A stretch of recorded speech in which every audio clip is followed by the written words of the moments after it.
Montevideo bersiap menyambut duel panas yang bisa mengubah peta kualifikasi Piala Dunia 2026.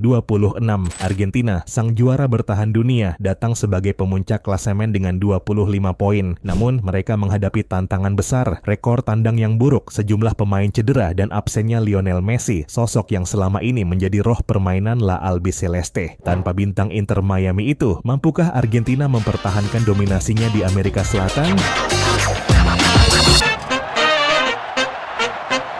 Halo dan selamat datang kembali di Papa Bola. Klasemen sementara menunjukkan Argentina unggul 5 poin dari Uruguay yang berada di peringkat kedua. Bagi skuad Lionel Scaloni, kemenangan akan semakin mengamankan langkah mereka menuju Piala Dunia 2026. Sebaliknya, bagi Uruguay, hasil positif akan memperkecil selisih dan memperkuat posisi mereka di zona lolos otomatis. Sejak dilatih Marcelo Bielsa pada Mei 2023, Uruguay mengalami perkembangan signifikan. Dari 21 pertandingan, Bielsa mencatatkan 12 kemenangan, 5 hasil imbang, dan 4 kekalahan. Namun, momentum La Celeste sedikit goyah dalam 6 laga terakhir, dengan hanya 1 kemenangan. Meski begitu, kemenangan 2-0 atas Argentina di Buenos Aires pada November 2023 menjadi bukti bahwa mereka mampu menghadapi sang juara dunia dengan penuh percaya diri. Kemenangan Uruguay di Buenos Aires tahun lalu adalah yang pertama sejak 2013. Gol Ronald Araujo dan Darwin Núñez mengakhiri dominasi Argentina dalam pertemuan mereka. Kini, laga berlangsung di Montevideo di mana Uruguay akan didukung penuh oleh supporter fanatik mereka di Estadio Centenario. Argentina mungkin masih memuncaki klasemen, tetapi tren mereka di laga tandang patut diwaspadai. Sejak menjuarai Copa America 2024, La Albiceleste hanya menang 3 kali dalam 6 laga kualifikasi. Semuanya di kandang sendiri. Lebih mengkhawatirkan lagi, mereka belum meraih kemenangan dalam laga tandang kualifikasi sejak menundukkan Brasil 1-0 pada November 2023. Selain Messi, Argentina juga kehilangan Gonzalo Montiel, Giovanni Lo Celso, Paulo Dybala, dan Lautaro Martinez karena cedera. Dengan sederet absensi ini, Angel Correa dari Atletico Madrid dipilih untuk mengenakan nomor 10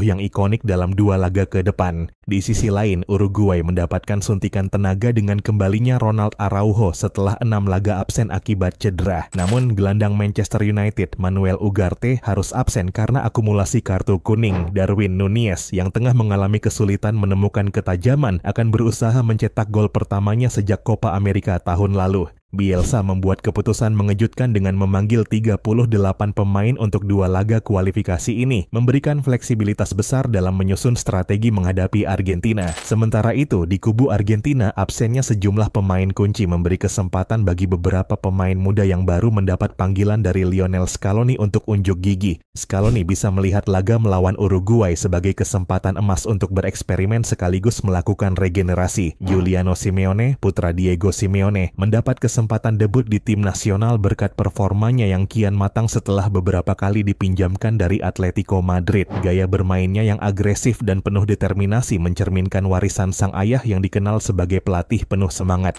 2 pemain muda Bologna, Benjamin Dominguez dan Santiago Castro, juga menjadi sorotan. Dominguez, seorang winger cepat dan kreatif, berpotensi menambah variasi serangan Argentina. Sementara Castro, striker 20 tahun yang telah mencetak 8 gol musim ini di Serie A, bisa menjadi opsi segar di lini depan. Selain itu, duo pemain Como, Nico Paz, dan Maximo Perrone membawa harapan baru bagi lini tengah Albiceleste. Paz, gelandang serang yang pernah berkarir di Akademi Real Madrid, memiliki visi permainan tajam dan kemampuan mencetak gol yang menjanjikan. Perrone, yang lebih bertahan, menawarkan distribusi bola yang rapi serta ketenangan dalam mengatur serangan. Tak ketinggalan Thiago Almada yang tengah bersinar di Olympique Lyon, menjadi pemain lain yang bisa memanfaatkan situasi ini. Almada dikenal sebagai gelandang serang dengan fleksibilitas tinggi yang mampu bermain sebagai playmaker maupun winger. Performanya yang stabil di Eropa membuatnya pantas mendapat lebih banyak menit bermain di 2 laga kualifikasi ini. Dengan Argentina sudah kokoh di puncak klasemen, 25 poin dari 12 laga, Scaloni memiliki ruang untuk bereksperimen tanpa tekanan berlebih. Laga melawan Uruguay dan Brasil akan menjadi ujian nyata bagi para youngster ini. Jika mereka bisa tampil impresif, ini bisa menjadi sinyal kuat bahwa masa depan Albiceleste tetap tetap cerah pasca era Messi.